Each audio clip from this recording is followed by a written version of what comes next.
Hello everyone, আমি দিয়া। আমার নতুন একটি ব্লগে তোমাদের সকলকে জানাই স্বাগত। আজ চতুর্থী, তাই চতুর্থীর সকলকে জানাই অনেক অনেক শুভেচ্ছা।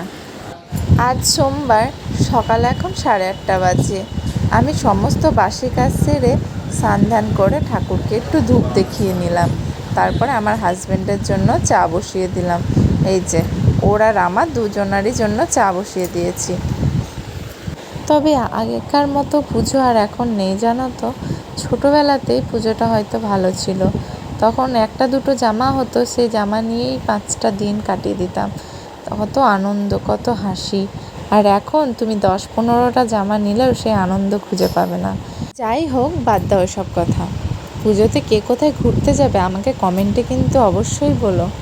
আমি তো বেলডাঙাতে আর বহরমপুর যাব ভাবছি, এই দুটোই। তাছাড়া আর কোথাও বাইরে যাই না, কারণ ছোট ছেলে নিয়ে আছে। বহরমপুরটা যাই ষষ্ঠী না হলে সপ্তমীর দিন ঘুরে আসি। এই যে এখন আমার হাজব্যান্ডের টিফিন বানিয়ে নিলাম, রুটি আর কালকেকার তরকারি ছিল মাংস, সেটাই দিলাম। তারপর আমি তো রেডি হয়েছিলাম, তারপর ছেলেকে রেডি করে নিলাম খাইয়ে। এখন যাব হচ্ছে আমার মায়ের বাড়ি। এই যে মায়ের বাড়ির এখন দুপুর টাইম।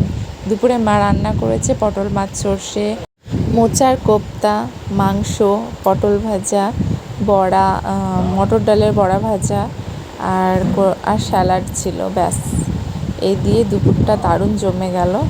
সত্যি খুব সুন্দর রান্নাবান্না। আমার মায়ের হাতে রান্না যে একবার খাবে সেই বলবে সত্যি দারুণ। চলো আমি খেতে থাকি। খাওয়া দাওয়া সেরে একটু টানা ঘুম দিয়ে বিকেলবেলায় ছেলেকে বইগুলো নিয়ে বসেছিলাম। সে তো বই ছিঁড়ে দিয়েছে, তারপরে কাণ্ডটা দেখো। এটাকে কি ছিল? কে ছিঁড়েছে? হ্যাঁ, বাবা ছিঁড়েছে। তুমি কিছু করোনি?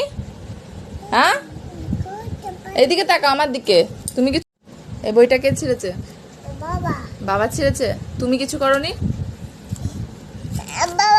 তুমি কিছু করোনি?